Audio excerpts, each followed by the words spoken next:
Welcome to the next video in the Professional Communication series titled Conduct a Successful Job Interview. My name is Shoma Jurgensen and I'm the School of Business Chair for Rasmussen College in Brooklyn Park, Maple Grove, Minnesota. By the end of this video, you should be able to first identify 3 criteria for an effective job interview. Secondly, prepare and plan for that successful interview. Third, prioritize the types of questions that, fourth, allow you to persuade the best talent to work for you. Much of the content of this video does come from Business and Professional Communication, Principles and Skills for Leadership, which is a text I'm using in my professional communications class. However, the organization of the material in the video is my own and also is transferable to many different industries and many situations. So I hope you enjoy the video. First, let's talk about how to be effective with 3 criteria. Job interviews and interviews in general should have 3 elements. One is structure. If you think about the foundation of a house, it gives structure to the house that then will tell you what that house is about, its style, and your expectations for it are dependent upon this structure. So plan that structure carefully. Just like you would expect a house to have a roof and doors and windows, an interview should have an introduction, a body, and a conclusion, much like quality business communications are in writing. Secondly, interviews have a clear purpose or goal. In this case, we're talking about job interviews. Therefore, the purpose or the goal from the interviewer's perspective is to identify talent that can work for the organization and help support that organization's objectives, goals, and strategies. And finally, interviews have very distinct roles, much like 2 partners in a dance. One, the interviewer, is responsible for preparing, leading, and facilitating the interview. This role really requires listening, active listening. The interviewee, on the other hand, answers those questions posed by the interviewer and helps and understands how to persuade with their answers that interviewer that they are a good fit for this organization. Now, there is some expectations. For example, the interviewer is expected to talk only about 30% of the time. Much of the time should be spent with probing questions, setting clarity, and then, of course, listening to the interviewee. The interviewee, on the other hand, spends about 70% of the time talking in quality interviews so that they can answer those substantive questions and reveal the information that helps the interviewer make the right choice.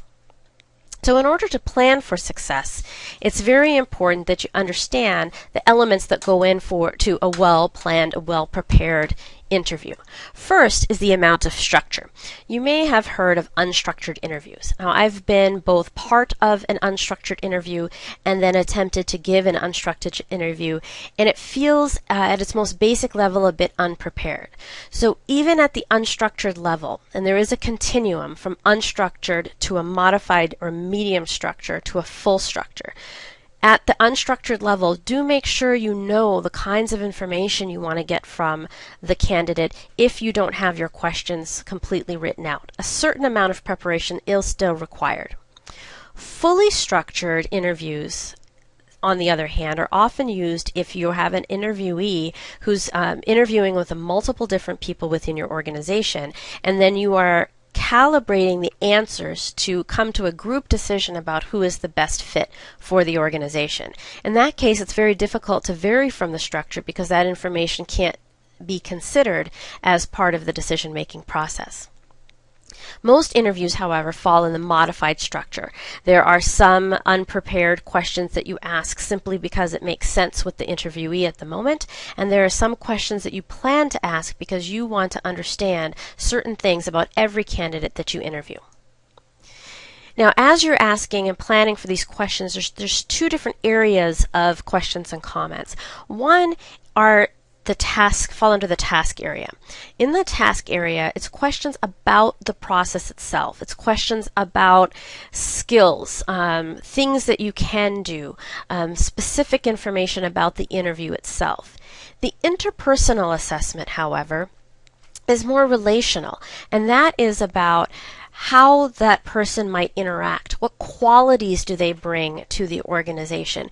Because it's important to know not just what the employee can do, or the potential employee, but how they will work with others to achieve the goals of the organization. So although many of the interviews that we give are based on skills, and here I've given an example of a very hands-on worker, but think about the kinds of task questions we ask in interviews. We ask things about Word and Excel. We might ask if someone can code in HTML. We might ask those types of questions instead of the questions we really need to ask and find a balance. Apologize for that. How will the interviewee fit within the organization? Are they a cultural fit? Do their skills balance with the kind of qualities you're looking for? And those are the kinds of questions that you want to ensure are in your interview preparation. Now, of course, it's very important from the interviewer's perspective that you keep things as legal as possible. Now, there's much you can search on the internet about legal and illegal questions, but my word of advice to you is to ensure that all of your questions relate somehow, all of your task-related questions, to the essential job function. So, for example, pilots for major airlines, age is a factor. In fact, there is a particular age limit for pilots because our bodies naturally, and our eyes in particular, begin to deteriorate at a certain age. And quality eyesight is an essential job function for a pilot. However, the number of children that I have doesn't actually affect my ability to do my job as a marketer. And so to ask that question to see how it might affect, for example, your health insurance costs, or if you make the assumption that someone with children might be more absent, which is an erroneous assumption, those kinds of questions are not legal. So make sure that as your role, you are planning only questions that deal with the essential job function for which you're hiring. Now, when you prioritize your questions, you want to develop questions that have a combination of open or closed-ended. If you want to get a lot of information from your interviewee early on, you might start with some open-ended questions. What attracted you to this position? Why do you think you're a good fit for this position? After, of course, you've described the position. If you find that your interviewee is a bit quiet, you might have some closed-ended questions to get them started, to prime the pump, as it were, that allows them to make choices and then begin to feel comfortable, build that rapport, and then offer you more information on their own. And in this situation, you're also going to prioritize your task or your relational questions. So those task questions have to do with things that are related to the content of the interview itself. For example, for you to clarify the goal with the interviewee. Why are you here today? What position are we hiring for? Those are task-oriented questions. But you also have questions that build rapport, allow the interviewee to feel comfortable in their answers. However, it's important to remember that even a relational question, for example, how was your drive in today? That's a rapport building question. But the candidate's answer to that question can also give you information about their personality, their positivity, the way that they deal with problems or adversity if they had trouble with traffic and relate. So you get also some very important information from these relational questions. And as you're trying to get to both qualities and skills, it's important to use your full range of types of questions.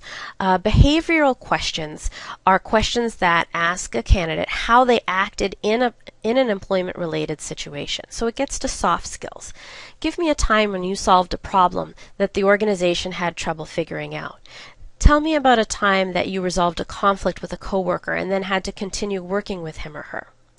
Hypothetical questions, however, ask what you might do in the future. So you might say something trying to get to a person's work ethic and diligence.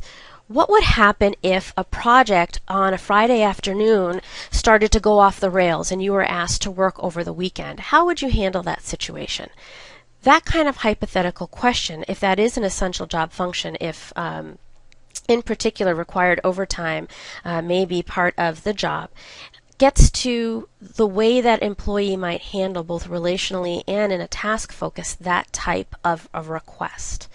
Now, as you're prioritizing your questions, what you're trying to do is put the puzzle together between the skills and the qualities, the tasks and the relationships. Who is it that we're going to have working for our organization and helping us move toward our end goals? And of course, we want the best talent. And I'm going to start this section on persuading for top talent with something that seems rather straightforward, and that's the opening, middle, and closing of an interview, and then I'll explain why. So first, when you open your interview, ensure that you have some of those relational questions, start to build rapport, but also that you're giving your candidate your full attention. You want them to feel special. Even if you have 3 or 4 more candidates waiting out in the other room and people calling you, forward your calls. Make sure that person is the most important in that room to you at that time.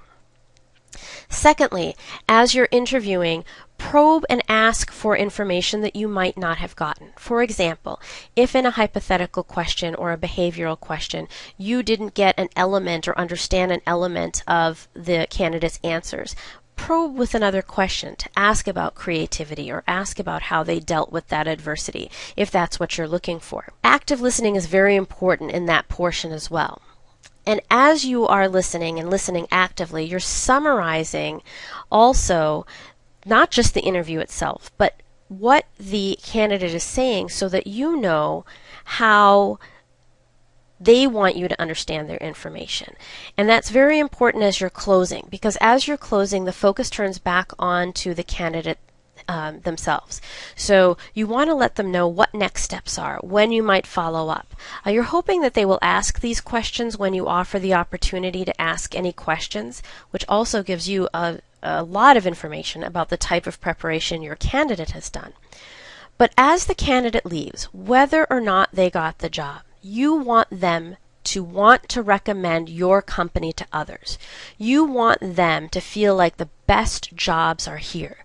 So even if they're talking to a friend over coffee, that they might say, I didn't get the job, but you should apply because you would be a great fit.